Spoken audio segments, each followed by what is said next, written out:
So from what we just witnessed, guys, that was a pretty big cutscene in terms of Destiny's so-called story.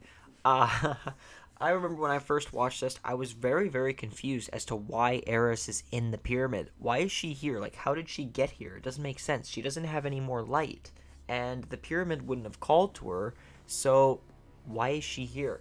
But I wanted to make this little mini video as a kind of, not only to include the cutscene, but kind of slowly analyze Eris and her little subtle movements and her changes in her demeanor.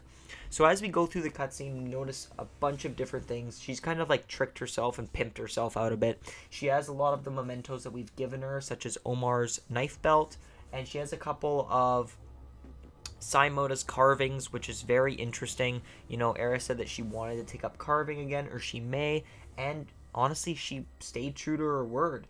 And as we watch this, she approaches the statue. Now, the statue, I'm not sure who that is. I had a theory that it was Savathun, but it might not be, considering the darkness is an ethereal being in itself.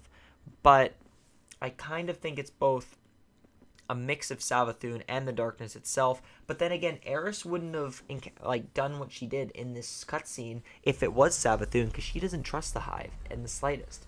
But as we look at Eris, she puts her hand on the base of the statue, and it starts to emit this really weird purple, black, bluish glow. And it starts to, like, engulf her Amakara bone.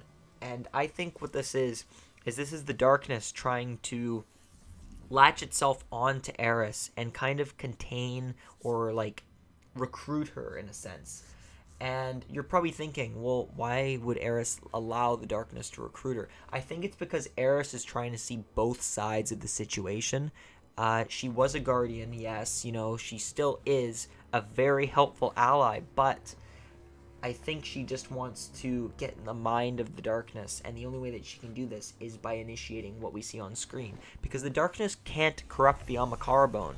Well, it can, but there would be no point, as the Amakara bone just doesn't have any powers left. It's useless, because she already used her wish when she was down in the pit.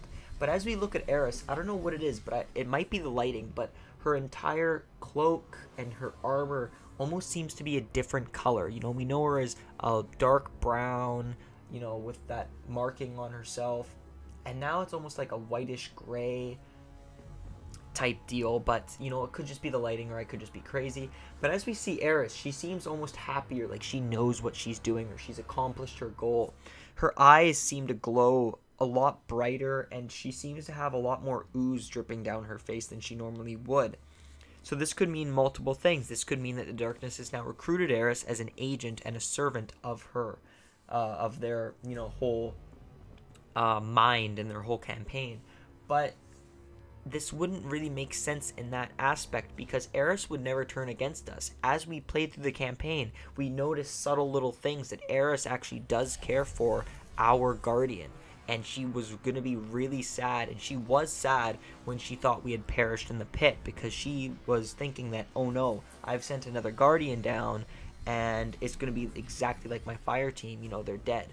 But this has just been my initial thoughts on the whole cutscene in itself. What does this mean for the future of Shadowkeep and Destiny as a whole? I guess we'll find out towards the end of the season, mixed with the Vex kind of stuff, which is a little bit of BS. But I'd like to thank you guys so much for watching. This has been my thoughts on the actual cutscene in itself. If you could do me a favor and hit the like button, subscribe if you're new. I post these kind of videos and every type of guide, stuff like that for Destiny whenever I can. I want to do it daily, but we will see.